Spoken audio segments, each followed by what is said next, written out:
কোনো রকমের কোনো সংকট নাই, কিন্তু বাজারে 4 টাকা থেকে 5 টাকা কেজি আটাই বেড়ে গিয়েছে। বর্তমান গমের কোনো সংকট নাই।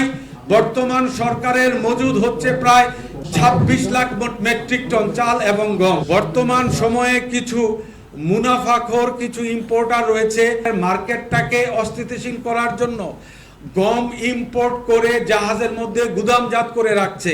আমরা সবসময় আটা এবং ময়দার দাম আমরা কমিয়ে রাখতে চেষ্টা করি। বর্তমান সময়ে কিছু মুনাফাখোর কিছু ইম্পোর্টার রয়েছে, যারা বর্তমানে বাজারের মার্কেটটাকে অস্থিতিশীল করার জন্য গম ইম্পোর্ট করে জাহাজের মধ্যে গুদামজাত করে রাখছে।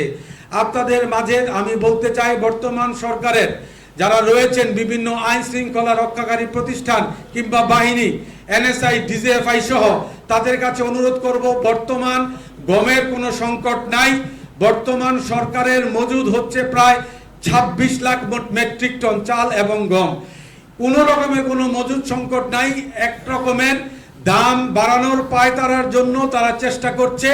আমি জানি আপনারা সাংবাদিকরা অত্যন্ত বিচক্ষণ নারায়ণগঞ্জের, আপনারা অবশ্যই এটা নিয়ে নিউজ করবেন এবং সরকারের বোদ্ধামহল বিশেষ করে বাণিজ্য মন্ত্রণালয় সহ সকল মন্ত্রণালয় আপনারা এই বিষয়গুলো অ্যাড্রেস করবেন, মাননীয় প্রধানমন্ত্রীকে অ্যাড্রেস করবেন। কোনো রকমের কোনো সংকট নাই, কিন্তু বাজারে 4 টাকা থেকে 5 টাকা কেজি আটাই বেড়ে গিয়েছে। এটা একটা কৃত্রিম সংকট এবং এই সংকট কাটানোর জন্য অলরেডি গত পরশুদিন আমরা খাদ্য মন্ত্রণালয়ে মিটিং করেছি এবং কে কে ইম্পোর্ট করেছে আমরা এটা দেখেছি এবং তাদেরকে বলা হয়েছে অতি দ্রুত জাহাজ খালাস করার মাধ্যমে মিলারদেরকে গম পৌঁছে দেন। মিলাররা যদি গম না পায় তাহলে তারা মিল চালাতে পারবে না। সরকার ব্যবসা বান্ধব সরকার, ওনারা বিভিন্ন রকমের সহযোগিতা আমাদেরকে দিচ্ছেন, নীতি সহায়তা আমরা পাচ্ছি। ভবিষ্যতে এরকম সহযোগিতা পেলে আমাদের মিল ইন্ডাস্ট্রিগুলো আমরা একটা সুন্দর জায়গায় নিয়ে যেতে পারবো এবং সরকারের এই যে চাহিদা সেটা যোগান দিতে পারবো।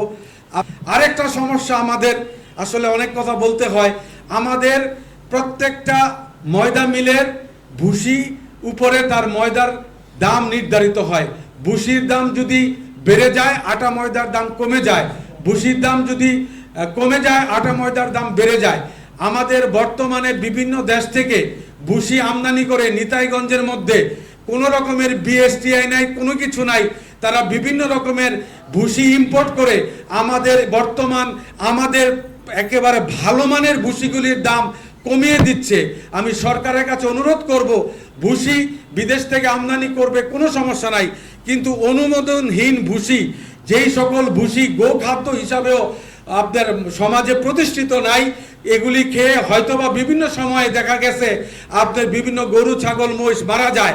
এই রকম ভুসি নিতাইগঞ্জের মার্কেটে কিছু অসাধু ব্যবসায়ীর মাধ্যমে বাজারজাত করা হয়।